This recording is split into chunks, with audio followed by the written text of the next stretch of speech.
Kung nakikita nyo ang mga taong nawala ng bahay, ang mga taong namatay ng pamilya, nakakatulog pa ba kayo? Ang punto na dapat ay nandirito, kinukurap nyo na andyan kayo sa asilo. Ang tatatanghahiya nyo. Sawa na kaming magtanga-tangahan. Itong mga taong nandirito, hininto sa pag-aanap buhay para makapunta dito. Para ipakita na sumusobra na ang kawalang hiya nyo.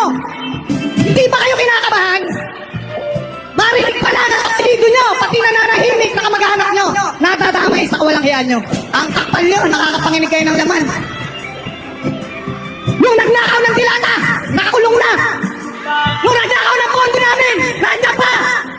Malaya pa. Lahat tayo dito. Isa lang ang hangad natin. May ayos ang buhay ng bawat isa. Paano na yung namatay? Nabiktima ng dahil sa kawalang hiya nyo? Yung tsuhin ko, ano nangyari? Binaha. Nakita na lang, nakalutang doon sa Megat Buka. Deserve niya yan? Choice pa namin yan. Kayo, choice nyo, maurakot sa gobyerno.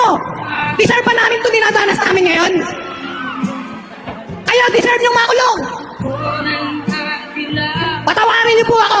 Religyoso akong tao. Pero makurap sa gobyerno, magkamatay na sana kayo.